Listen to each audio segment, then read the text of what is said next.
Welcome back to Inclusive Design 2024-2025 edition, brought to you in partnership with our Platinum supporters, Accessibility Cloud, and Intopia.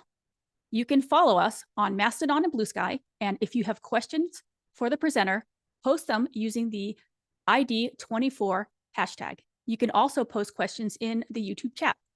We'll gather your questions for our Q&A at the end of the session. A reminder that ID24 is a respectful community, and you can find our code of conduct on the Inclusive Design 24 website. Now, I am thrilled to be joined by my guest host, Bruce Lawson. Bruce, over to you. Thank you. Hi, everybody. I'm thrilled to be here too. But more importantly, I am deeply honored to introduce our next speaker. I've seen her speak, I believe, at State of the Browser last year in London. She's written a lot on ARIA, a lot on assistive technologies. So I am genuinely thrilled, Kathleen, genuinely thrilled to introduce Lola Odelola with The Gaps We Inherit. Thank you both. Thank you for that. I'm just going to share my screen so folks can see and follow along with my slides. Okay, so what would we need to test a website to ensure consistent experience across browsers and screen readers? What resources would we need to create a website for a predominantly blind audience? What should we check for? In this talk, I want to explore the gaps in interoperability data on the web and why we have them. As Bruce mentioned, my name is Lola Odelola. I'm a web standards technologist, artist, and anti-cheesecake activist. I am the co-chair of the W3C Technical Architecture Group, where I help make technical contributions that hopefully improve the web platform and also review upcoming features. I also co-edit the Societal Impact Questionnaire, and I'm the co-chair of the Docs Community Group as well. The thing that's pertinent to this talk is I am the tech and program lead of the Accessibility Compact Data Project, and I'll be talking about that more in detail. The tech work, though, is my side hustle, and art occupies my life, and I'm currently exploring self-portraiture and pattern making through painting. And as I mentioned, I hate cheesecake, and I think you should too. So let's revisit this question. What resources would we need to create a website for a predominantly blind audience? In the first instance, we'd want to make sure that the web features we used can be accessed by blind users. But we need to go back a bit first. When we think about web features, we typically think about everything that's in the DOM tree, a representation of HTML in the window. This is a very simple web page, which has a H1 with the title of the page, Ban Cheesecake, a paragraph element that reads, cheese is not cake and should never be cake, and a button prompting viewers to sign the petition. If you looked in the developer console for this page, you would see the DOM tree like this. It also looks like HTML. We have our .type declaration, the HTML tag. Inside the HTML tag, we have our head and body tags. Inside the head tag, we have our meta and title tags. And inside our body tag, we have a main tag, and inside of that, a H1, paragraph, and button tags or elements. This is a traditional tree representation of the same thing. Now, trees are kind of abstract. You wouldn't really see something that looks like this, but when you construct a tree, this is kind of what you're constructing.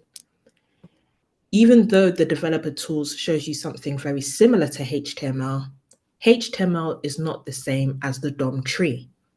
HTML is a static file that is served to the browser, The browser then interprets that HTML into the document object, text nodes, comments, etc. The DOM tree is also not the render tree. We'll get onto that in a minute. And the DOM tree does not include anything about CSS, which we will also get to in a minute. The DOM tree, as the name suggests, is a hierarchical representation of the HTML file. It has a trunk and branches with nodes branching off of the trunk. So just for the benefit of those who aren't seeing the slide at the moment, I have a DOM tree of the HTML we just went through. And the first node is our HTML node. Branching off of that node, we have our head and body nodes. And branching off of our head, we have two meta tags and a title node, which branches off of the head. And then branching off of the body, we have a main node. And then branching off of the main, we have our H1, paragraph, and button nodes. And each of these nodes, if they have text in them, the text is also associated with the node. So I mentioned briefly the CSS objects model. I mentioned CSS, and I'm now mentioning the CSS objects model, which is a similar representation, but for CSS. The CSS object model is a representation of the CSS rules for a given HTML. The rules we set here, which I haven't applied to our page, so you wouldn't have seen them, are to have the font size as 16 pixels on the body, and to make all paragraph text blue with a margin of 10 pixels around the paragraph. This can be represented similarly in a tree format. The same rules we defined in the previous slide now show a clear hierarchy. The body and paragraph rules are on the same branch, which branch off of the style sheet as the root, and the font size branches off of the body rule, and the color and margin branch off of the paragraph rule. When you bring these two things together, we get the render tree. So we have our DOM tree, which is created based on our HTML, and we have our CSS objects model, which is created from our CSS. And the two together give us the render tree. And this typically is what is presented in the browser, although there are some steps between render tree and showing the things in the browser. The render tree contains everything a user would see.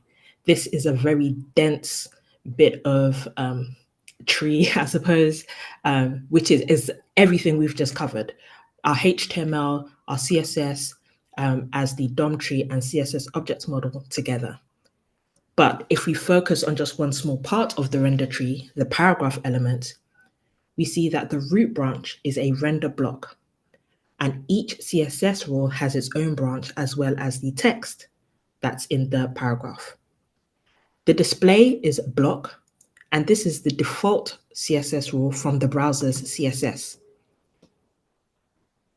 Underneath that, we also see that the font size has been inherited from the body. It doesn't say from the body, but we know we didn't set font size on the paragraph, we set it on the body, so it's applied it here and it's inherited. The color and margin CSS rules have been defined specifically on the paragraph, and the text is what we've defined in our HTML. Cheese is not cake and should never be cake. The render tree is important because it's how the browser determines the layout of the web page and what sighted users see on the page, and how they should see it. Blind users who use magnification tools or suffer blindness that affects how they perceive colors and contrast would also benefit from the render tree. In fact, most WCAG requirements are met with HTML and CSS. So in other words, this is how WCAG requirements would be presented to the web user. However, for users who use screen readers, they don't need the render tree. The important thing is the accessibility tree. And the accessibility tree is separate. It extracts the roles, names, and text of elements in the DOM tree, allowing screen readers to interact with the necessary semantics to communicate to users. Screen readers also communicate these semantics to other devices, such as Braille readers. Every browser does this differently, but this is roughly what you can expect all browsers to include in the accessibility tree. If we have a look at an accessibility tree that we've generated based on our HTML, we can see we don't have any information on style rules. There's no CSS in here. We have limited information of what's in the head of our elements. In fact, we only have the role, whether the document is focusable, and the name. And also looking at this accessibility, and for each element in the body, we have the role, name, and text of the element, and if the element is focusable. These are the important semantics for screen readers. So the DOM tree has all the HTML, where the accessibility tree has the semantically meaningful information for screen readers.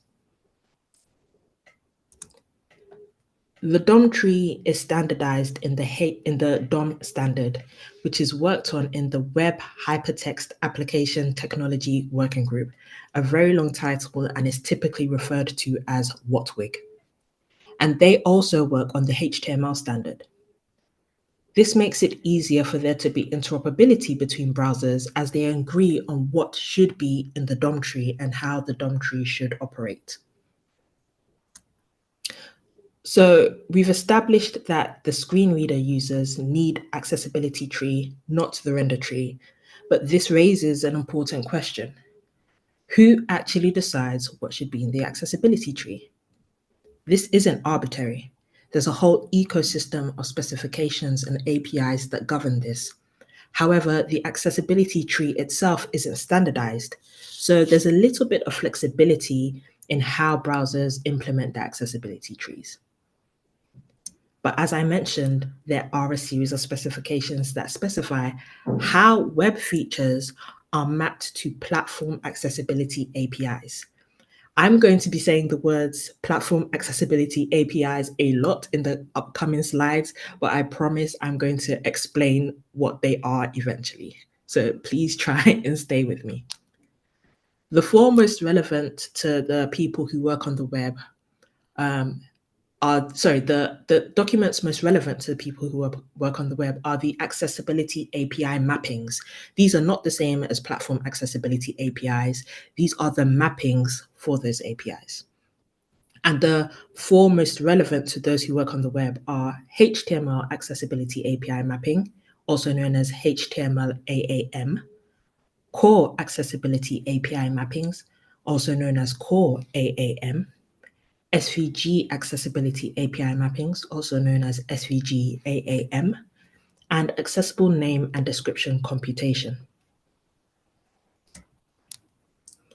The core accessibility API mapping is a document which describes how user agents should expose the semantics of web content languages for accessibility APIs, i.e., how should browsers make HTML, XML, and other web content languages understandable by the accessibility APIs?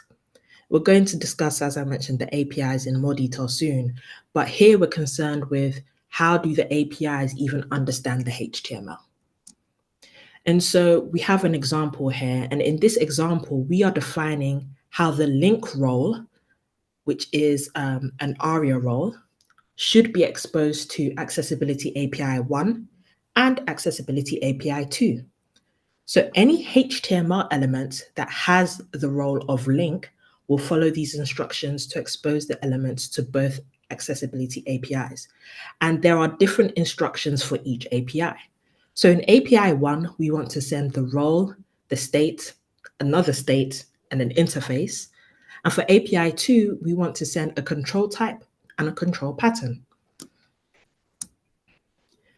The HTML accessibility API mapping defines how user agents map HTML elements and attributes to platform accessibility APIs.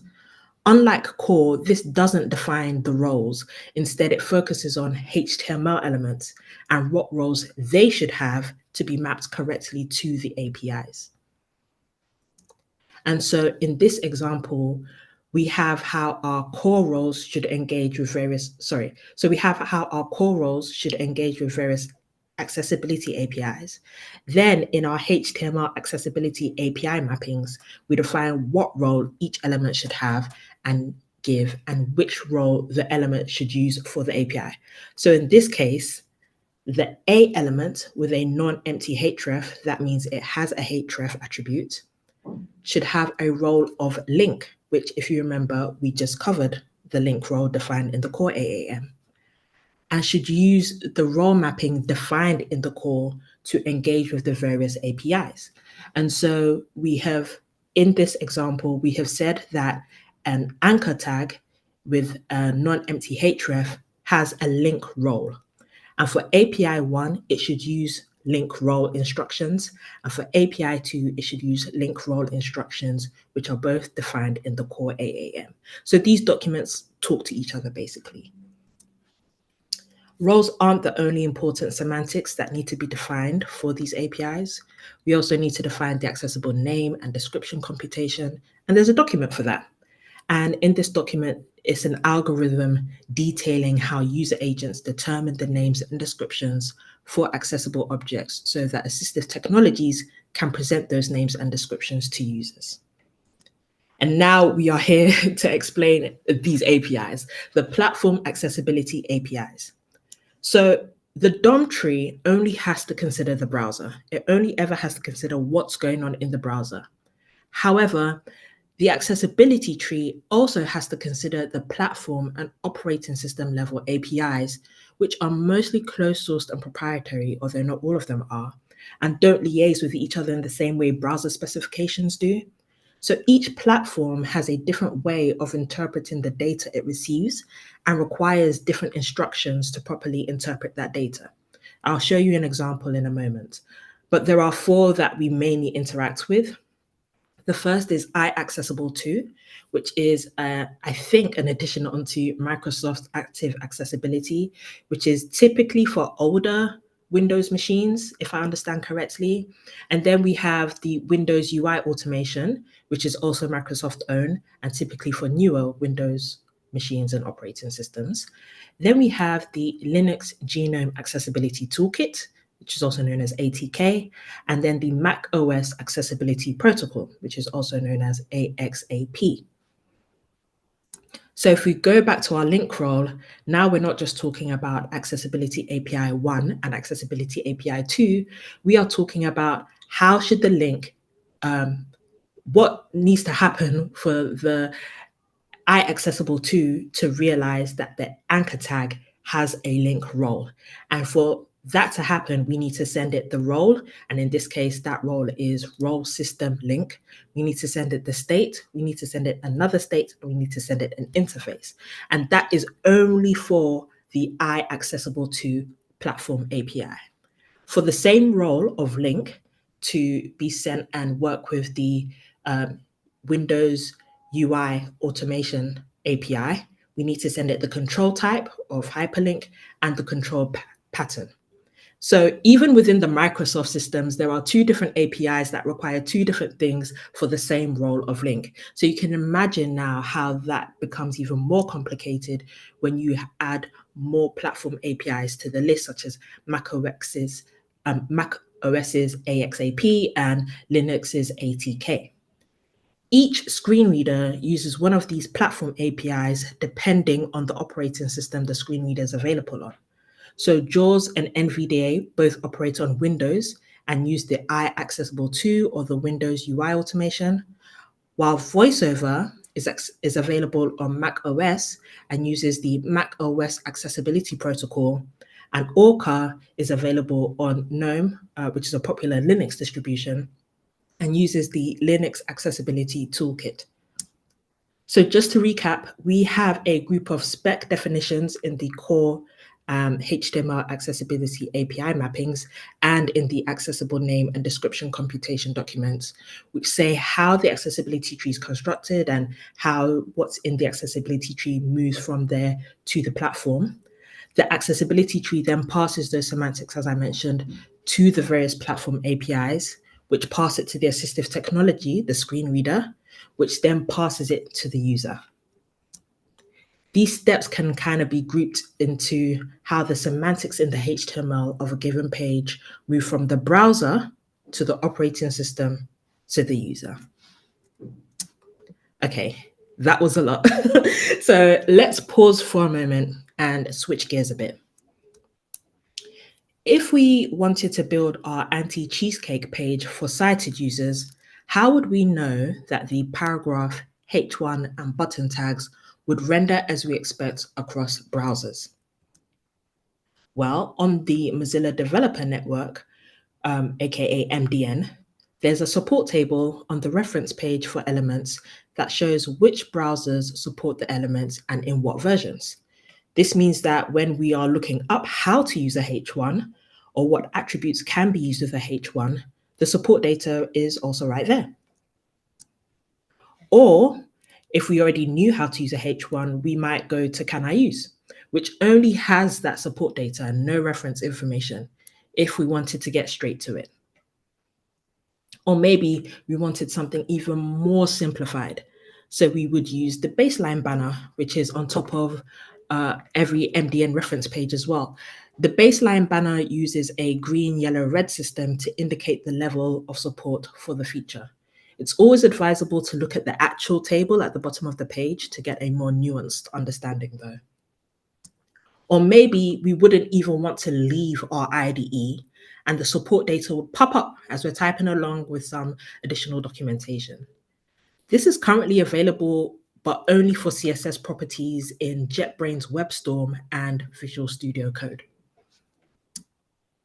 The cool thing about all of these methods and options is that to check support and interoperability is that they use the same data source, the browser compact data collector. And key to that is that the data is where the developers go and are. I think Can I Use is the anomaly, but the rest were popular developer resources first, and then integrated interoperability data into their offerings. And there are benefits to this unity. For one, the data is significantly easier to maintain. You update in one place and many places receive the update. Web authors and developers have multiple places and platforms to get that data. They can choose where to go. Web developers don't have to go outside of their toolset for the data. They don't have to remember where to go or for what. The data is already integrated into where they already are. And data inconsistency is non-existent. There won't or shouldn't be any case where Can I Use says something is supported and baseline says it's not. This is a great way to work, but there's a big issue. The BCD collector doesn't take the accessibility tree into account. So how does it work? And this is a very, very simplified explanation of how the BCD collector works. But it first generates tests from the web IDL defined in a spec. It checks attributes and constructs for that element. Then an element is created in the DOM using JavaScript. And then it checks that the instance of the created element that was just created matches the web IDL as it's defined in the spec. So if the two match, then the browser supports it. If the two don't match, then the browser does not support it. Or there are more complicated, nuanced things that happen, but simplified. The issue is that the element is only checked in the DOM and compared with the web IDL.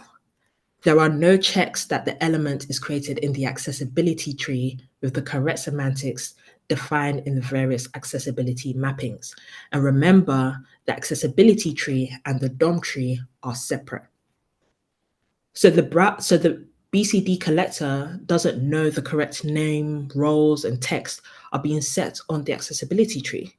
Even though the accessibility tree is constructed using the DOM tree, that doesn't stop bugs from happening, especially for new web features or CSS features which change the role or name of an element in the DOM tree, but don't update the accessibility tree. So how do we know our website works with assistive technologies? If we wanted to see support data for the ARIA roles, so in this case, link or hyperlink, we could use alisupports.io. This is one of the most robust datasets as it covers support for screen readers and browsers. In theory, this should cover all of the HTML elements that use the ARIA role mappings and ARIA attributes. However, this may be difficult for us to understand since we need to know what roles map to which HTML elements.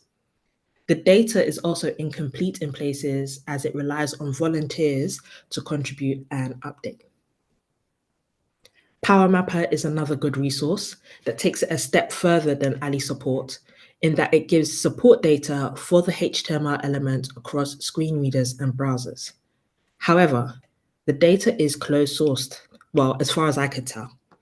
And while they give a lot of data, including recordings of screen reader output, it's difficult to know how often the data is updated, where to file bugs if there's an issue with the data, and it's also not integrated into any popular developer tooling, which means developers have to know it exists and then go and find it. If we were using the ARIA authoring practices guide patterns, we could use the ARIA AT interoperability reports, and these are available on some of the patterns and actively growing. These interoperability reports show the screen reader and browser support for a specific pattern defined in the APG. That's great if you happen to use the APG, but if you don't, or you just want to know the support information for one feature, REAT is unsuitable. Maybe web platform tests could help. If we wanted to be extra thorough, we could check web platform tests, although this gives us more in-depth data than we would need, and we would need to learn how to navigate and read the data. In this image, the tests that are being reported are to make sure that the accessible name being generated for HTML elements is correct. Web platform test is typically for browsers as they use the test suite to make sure they are implementing web features correctly. I wouldn't expect web developers to visit web platform tests. I just wanted to make folks aware of web platform tests. So there's a lot of fragmentation and segregation. There are many options for us to visit, but they all do different things and present different data, or are closed sourced, preventing us from knowing how often the data is updated or how to submit bugs. More importantly, these resources are, while popular, they're segregated from general developer resources. They require the developer to know where they should go and doing extra work to check that elements are accessible. The current infrastructure doesn't include blind web users. Building for sighted users is easier because the infrastructure makes it easier. Even if we only focus on the browser, there are fewer opportunities for data inconsistencies. The main data source, BCD, is open sourced and easy to file issues against, even when it's used in closed source projects like IDEs. But we, browser vendors, web standards, documenters, we've made it like this. In Chauncey Fleet's talk on the digital frictions and dark patterns in accessible technologies, she has a slide with the title Segregated Spaces in the Digital Commons. The W3C maintains that there is one web. However, the prioritization of sighted and otherwise able-bodied users means that blind users often experience multiple or incomplete webs. We can improve this by highlighting the gaps in the web platform so that developers can consider who is being excluded and how they can include them. More importantly, surfacing the gaps will encourage browsers and assistive technologies to close them. And this infrastructure is telling us something. This infrastructure disparity is telling us something. Again, in Chauncey Fleet's talk, she goes on to say, when interfaces corral disabled users into a subprime experience or actively exclude us, this should be considered a dark pattern.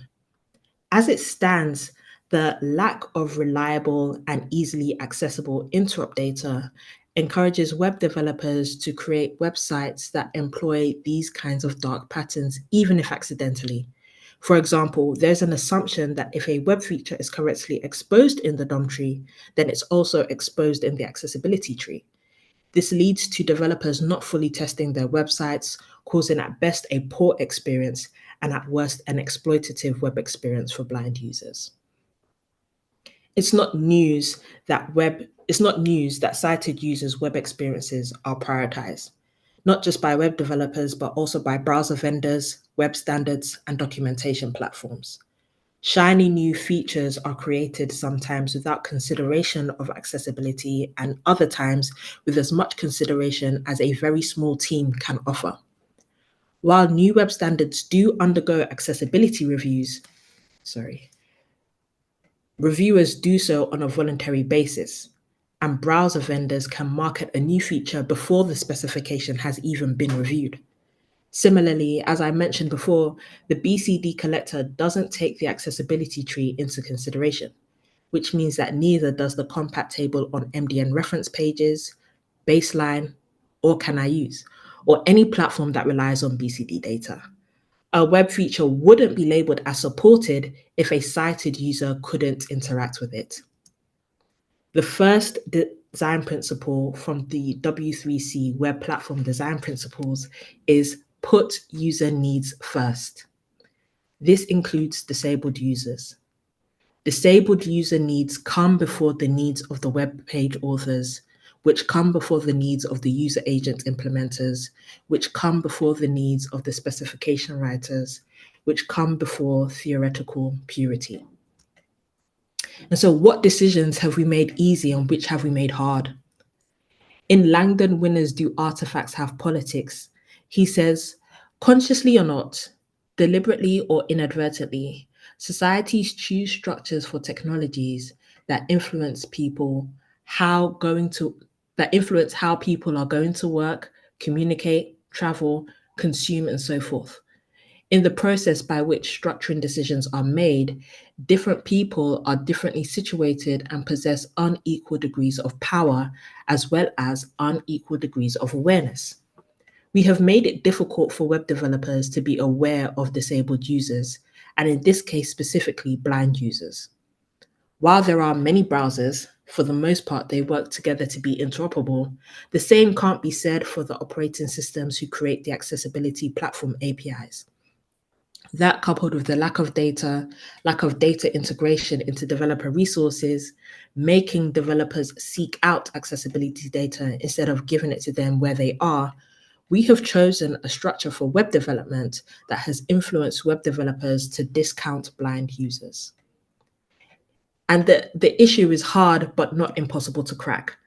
A lot of great work has gone into making the web platform more accessible, as I showcased earlier. But a lot of the decision around why things are slow is political.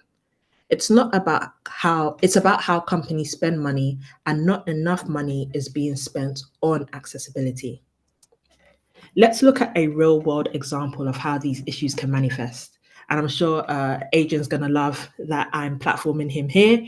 But a few weeks ago, Adrian Roselli opened a series of issues against the BCD collector repo.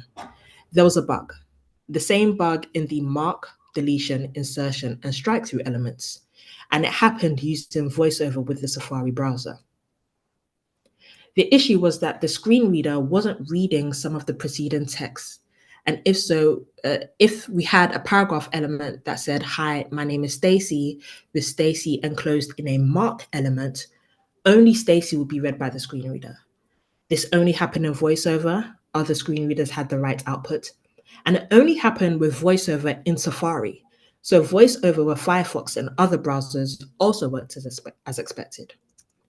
If I was a web developer and I wanted to use these elements, I check Can I Use, which would tell me that the elements have been supported in major browsers since earlier versions. Or I might look at Baseline and see similar information, that the elements have been supported since at least 2015. I would use these elements thinking they were fine, not realizing that those using VoiceOver with Safari would be missing context and content from my site. Adrian was able to file a bug for this issue in the WebKit team, who identified the issue was with VoiceOver. The fix is that web users will need to update their operating system, which means that web developers may want to have a fallback for users who can't or haven't updated their operating systems for now. I spoke with some accessibility folks at Apple about the issue, and they reasoned that it's likely other browsers may have been overcompensating for the potential that such an issue could arise, which is why even when VoiceOver was used with other browsers, there wasn't an issue. Even though the issue wasn't with the browser, the bug affected web users, so web developers should be aware of it. And this is what I'm trying to do with the Accessibility Compact Data Project. Some goals for the project include defining machine-readable dataset that represents accessibility support for web features, integrating this data into MDN and other developer resources, having this data not just be about the browser, but also be about the screen reader. So what is supported in the browser and what is supported in the screen reader. And most importantly, improving web experiences for users of assistive technologies. ACD, or Accessibility Compact Data, is not an auditing tool. It doesn't evaluate entire websites. It's also not a baseline tool. It doesn't mark features as accessible or inaccessible. Instead, the dataset will be used to identify potential gaps and opportunities for developers to implement accessible fallbacks where necessary, as well as highlight these gaps to browser and assistive technology vendors so that they can close the gaps. We want to provide support data for the browser that takes the accessibility tree into consideration. The support data will highlight when screen readers support a particular element or if there are bugs. We also want to integrate this data into popular developer tools and resources so that the data is where developers are. This will hopefully go a long way in making information more visible to developers.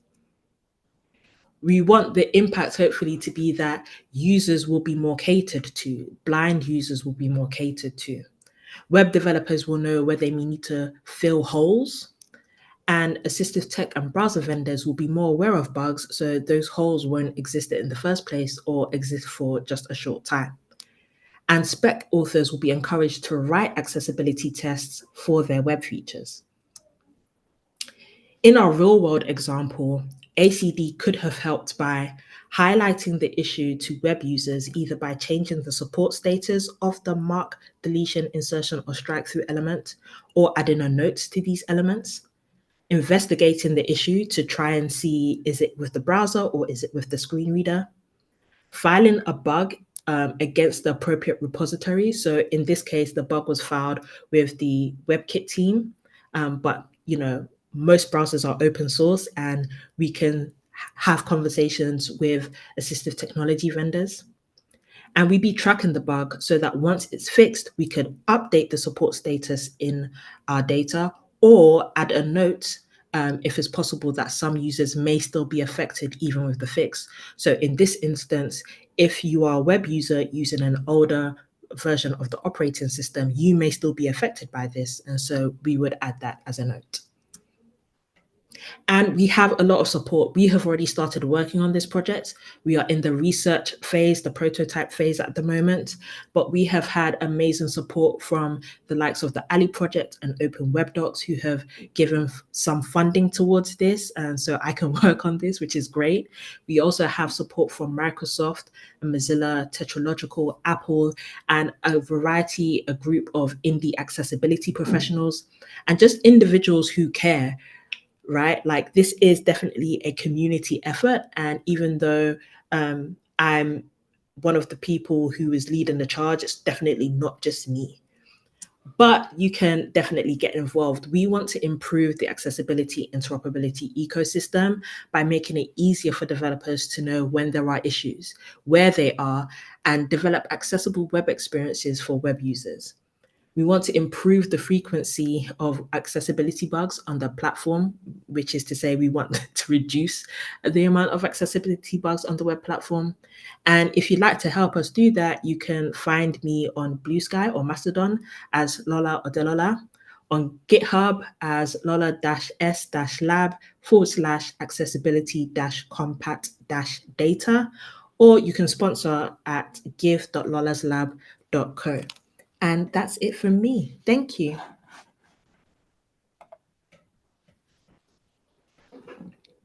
Wow. Thank you so much, Lola. That was a fantastic presentation. I really enjoyed it. Do we have any questions, Bruce? I shall ask away. Now, Lola, the reason they've asked me to co-host is because I'm known for my the ruthlessness of my interrogation. I tend to wear an interrogation hat, so you know I'm being particularly ruthless. And you can choose this time. Would you like a blingy hat, an emoji poo hat, or a strawberry hat? A strawberry hat. Right, here we go. Okay. First question is from, in fact, most of the questions are from Sarah Soidan, all the way from Lebanon.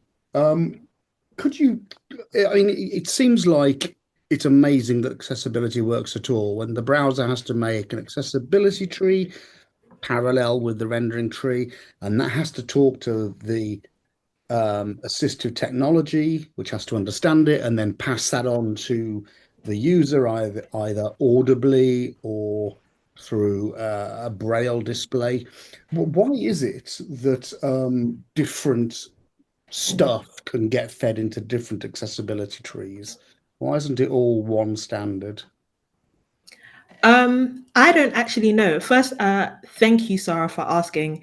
It is intimidating that Sarah is the first questionnaire I have, because Sarah is a very competent and knowledgeable accessibility professional. In fact, some of her work has informed some of my work. But I think that's like a historical thing. And if I was to hazard a guess, I actually think that's kind of part of the issue, right? Like, if accessibility is an afterthought, and the accessibility tree wasn't something that was considered when the DOM tree was being considered, then it stands to reason that the however many years later that the accessibility tree was being considered, browsers were already kind of, set. There was a way that browsers did things. And then similarly, operating systems are developed independently and are, for the most part, closed source. So, they're going to decide how they do their own thing. So I think we are unfortunately working against some historical ableism in that regard. But I'm sure there's also some technical reason why that's not the case.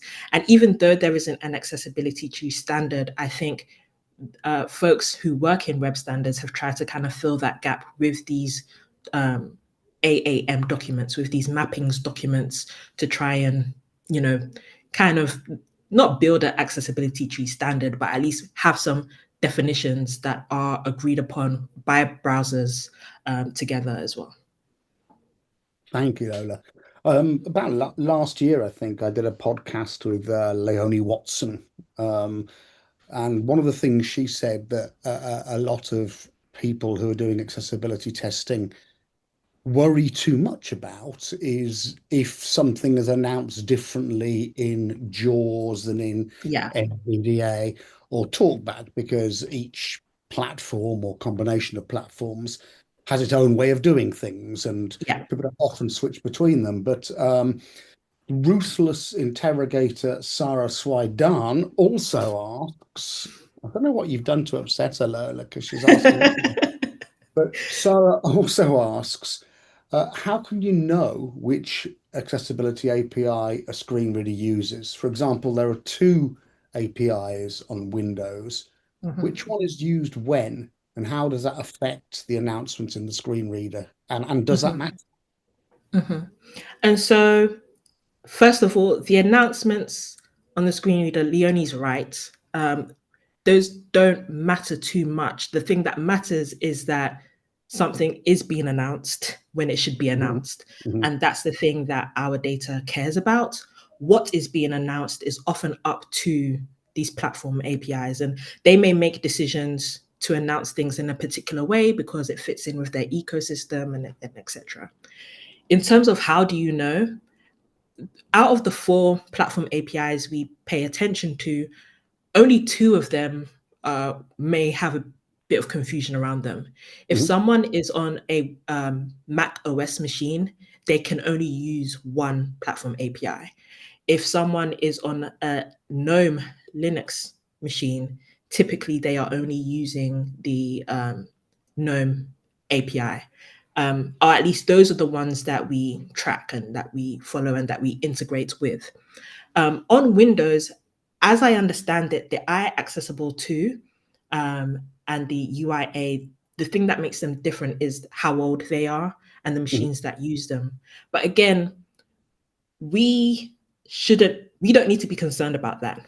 If we look at the example that I used where Adrian found a bug in VoiceOver, if that was in Windows, it wouldn't be up to us to say, oh, this is happening in UAI or this is happening in iAccessible 2. It's up to us to say, JAWS in Edge is not announcing this thing. So we go to the JAWS or the Edge team and say, hey, this is happening. It's not announcing this thing. And then they decide, they figure out where that's happening, right? We don't need to do all of that work. And it shouldn't really be up to the developer to care whether or not this is happening in iAccessible 2 or in UAI. What they care about is JAWS is not announcing the thing, right? And so they may want to have a fallback in their HTML so that for people who are using JAWS, they can still access their website. And they don't need to define, they don't need to say JAWS users, do this, right? They should just have or be able to code experiences that mean that even if you're not on JAWS, if you're using a random screen reader that nobody's ever heard about, that because you've got this fallback, you can still access this website. Gotcha. Thank you. Yeah, I guess even if you do know that there's a bug in a particular API, there's nothing much as a developer that you can do to fix it apart from raise the bug. Exactly. And let's be honest, the vast majority of developers could easily make the experiences much better just by using native HTML instead of liberally sprinkling ARIA on stuff, or just making sure they're not using colors to differentiate information. It's Yeah. as developers. Right. Well, one more question. This one's not from Sarah Swidan, unless she's using a synonym. A pseudonym. It's late in the day, and I'm an old man. What's wrong with cheesecake? I could actually have a whole nother 40 minutes to talk about what's wrong with cheesecake. You've got 30 seconds.